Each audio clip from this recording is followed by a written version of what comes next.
ನಮಸ್ಕಾರ. ಡಾಕ್ಟರ್ ಸಿದ್ದು ಅವರು KK news Kannada channel ಅಂತ ಒಂದು ಒಳ್ಳೆ ಯೂಟ್ಯೂಬ್ ಚಾನೆಲ್ ಅವರು ಓಪನ್ ಮಾಡಿದ್ದಾರೆ. ಆ ಯೂಟ್ಯೂಬ್ ಚಾನೆಲ್ ನ ವಿಶೇಷತೆ ಅಂತ ಹೇಳಿದ್ರೆ ಅದರಲ್ಲಿ ಕೇವಲ ಸಣ್ಣ ಮಕ್ಕಳು ದೊಡ್ಡವರು ಯಾವುದೇ ಒಂದು ವಯಸ್ಸಿನ ಅಂತರ ಇಲ್ಲದೆ ಹೆಚ್ಚು ನಮ್ಮ ಕನ್ನಡಕ್ಕೆ ಸಂಬಂಧಪಟ್ಟಿರುವಂತಹ ಕರೆಂಟ್ ಅಫೇರ್ಸ್ ಎಲ್ಲ ಮಾಹಿತಿ ಸಿಗ್ತಾ ಇದೆ.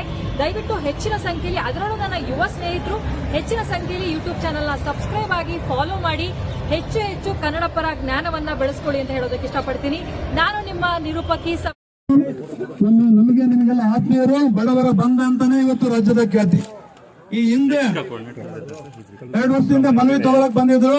ಅವತ್ತು ನಮಗೆ ಪೂರಕವಾಗಿ ಏನ್ ಮಾತು ಕೊಟ್ಟಿದ್ರು, ಆ ಮಾತಿಗೆ ತಕ್ಕಂಗೆ ಗ್ರಾಮಾಂತರ ಬಸ್ ಪಾಸ್ ಏನಾಯ್ತು, ಇಂಪ್ಲಿಮೆಂಟ್ ಆಯ್ತು ಇವರೊಂದು ಪ್ರಯತ್ನದಿಂದ. ಅದಕ್ಕೆ ಈ ಸಂದರ್ಭದಲ್ಲಿ ಅವರಿಗೆ ಹೃದಯ ಪೂರ್ವಕವಾಗಿ ಒಂದು ನಮನಗಳನ್ನು ಸಲ್ಲಿಸ್ತಾ ಇದ್ದೀನಿ. ಇದ್ರ ಜೊತೆಗೆ ಮತ್ತೊಂದು ಮನವಿ, ಬಹಳಷ್ಟು ಬೇಡಿಕೆಗಳಿದಾವೆ. ಪತ್ರಕರ್ತರ ರಕ್ಷಣೆ ಕಾಯ್ದೆ ಜಾರಿ ಆಗ್ಲೇಬೇಕು ಒಂದು. ಎರಡನೇದು, ಇವತ್ತು ಬಸ್ ಪಾಸ್ ಕೊಟ್ಟರು ಸಿದ್ದರಾಮಯ್ಯ ಸರ್ಕಾರ ಕೊಡದ ರೀತಿಯಲ್ಲಿ ಆ ರೀತಿ ಪರಿಸ್ಥಿತಿ ಆಗಿದೆ. ಅದು ಪೂಜೆಗೂ ಇಲ್ಲ, ಉಣಕ್ಕೂ ಇಲ್ಲ ರೀತಿಯಾಗಿ ಕಠಿಣ ಮಾನದಂಡ ಹಾಕಿದ್ದಾರೆ.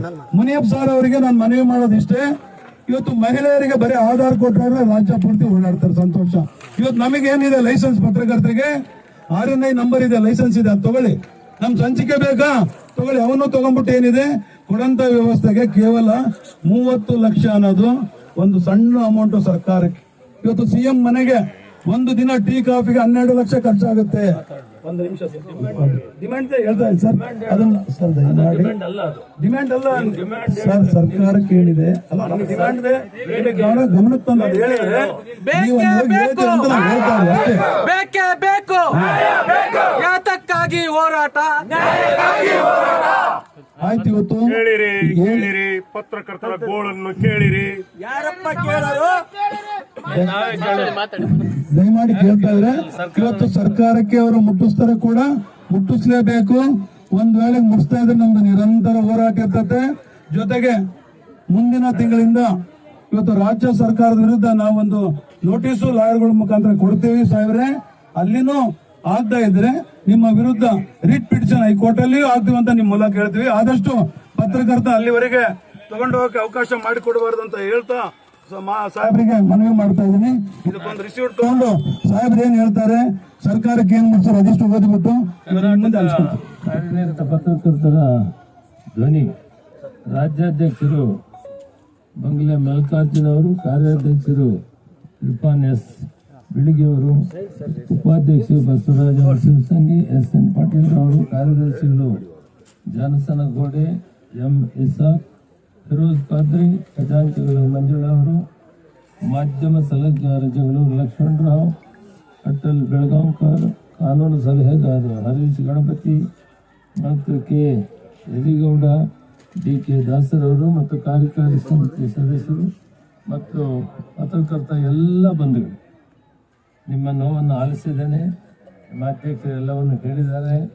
ನನಗೆ ಮುಖ್ಯಮಂತ್ರಿಗಳು ಹೋಗಿ ಅವರು ಸುಖ ತಿಳ್ಕೊಂಡು ಪತ್ರ ತೆಗೆದುಕೊಂಡು ಬನ್ನಿ ಅಂತ ಹೇಳಿದ್ದಾರೆ.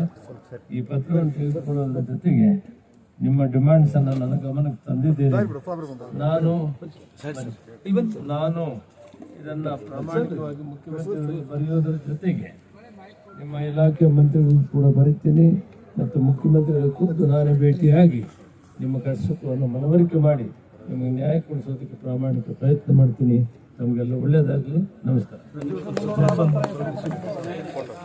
ಸರ್. ಹಂಗೆ ಒಂದು ಫೋಟೋ ತಮ್ಮ ಸೈಟ್ ಹಂಗೆ ಸರ್. ಮುನಿಯಪ್ಪನವ್ರಿಗೆ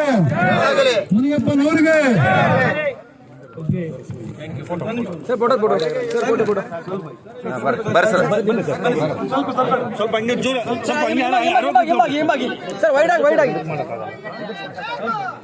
ಮುನಿಯಪ್ಪ ಸಾಹೇಬರಿಗೆ, ಮುನಿಯಪ್ಪ ಸಾಹೇಬರಿಗೆ, ಕರ್ನಾಟಕ ಕಾರ್ಯ ಪತ್ರಕರ್ತರ ಧ್ವನಿ ಸಂಘಕ್ಕೆ, ಕರ್ನಾಟಕ ಕಾರ್ಯನಿರತ ಪತ್ರಕರ್ತರ ಧ್ವನಿ ಸಂಘಕ್ಕೆ ಬರಲಿ, ಬರಲಿ, ಬರಲಿ.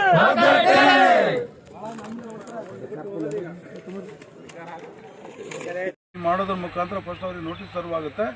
ಅದಕ್ಕೇನು ಉತ್ತರ ಬರ್ತದೆ ನೋಡಿಬಿಟ್ಟು ಅದ್ರ ನಂತರ ಒಂದು ರಾಜ್ಯ ಸರ್ಕಾರ ವಿರುದ್ಧ ಹೈಕೋರ್ಟಲ್ಲಿ ರಿಟ್ ಪಿಟಿಷನ್ ಆಗ್ತದೆ. ಅದೇ ರೀತಿಯಾಗಿ ಇವತ್ತು ನಮ್ಮ ದೇಶ ಮಟ್ಟದಲ್ಲಿ ತಗೊಂಡಾಗೆ ಇಡೀ ನಮ್ಮ ದೇಶದಲ್ಲಿ ಯಾವುದೇ ಒಂದು ರಾಜ್ಯದಲ್ಲಿ ಪತ್ರಕರ್ತರ ರಕ್ಷಣಾ ಕಾಯ್ದೆ ಇಂಪ್ಲಿಮೆಂಟ್ ಆಗಿಲ್ಲ, ಯಾರೂ ಜಾರಿ ಮಾಡಿಲ್ಲ. ಯಾಕಂದರೆ ಭಯ ರಾಜಕಾರಣಿಗಳಿಗೆ, ಎಲ್ಲಿ ಇವ್ರಿಗೆ ಕೊಟ್ಬಿಟ್ರಿಗಿನ ಮುಂದೆ ನಮ್ಮ ಪರಿಸ್ಥಿತಿ ಏನಂತ ಚಿಂತಾಕ್ರಾಂತವಾಗಿದ್ದಾರೆ. ಈ ನಿಟ್ಟಿನಲ್ಲಿ ಕಾನೂನು ವ್ಯಾಪ್ತಿಯಲ್ಲಿ ಹೋಗ್ಬಿಟ್ಟು ಇವತ್ತು ಅನೇಕ ರೀತಿಯ ಇವತ್ತು ಸರ್ಕಾರಿ ನೌಕರಿ ಇರ್ಬೋದು, ವಕೀಲರಿರ್ಬೋದು, ಡಾಕ್ಟ್ರುಗಳಿರ್ಬೋದು, ಅನೇಕರು ರಕ್ಷಣಾ ಕಾಯ್ದೆಗಳನ್ನ ತೊಗೊಂಡಿದ್ದಾರೆ. ಅವರವ್ರು ಬೇಕಾದಂಗೆ ಸೆಕ್ಷನ್ ಹಾಕಿಬಿಟ್ಟು ಇವತ್ತು ಅದೇ ರೀತಿಯಾಗಿ ನಾವು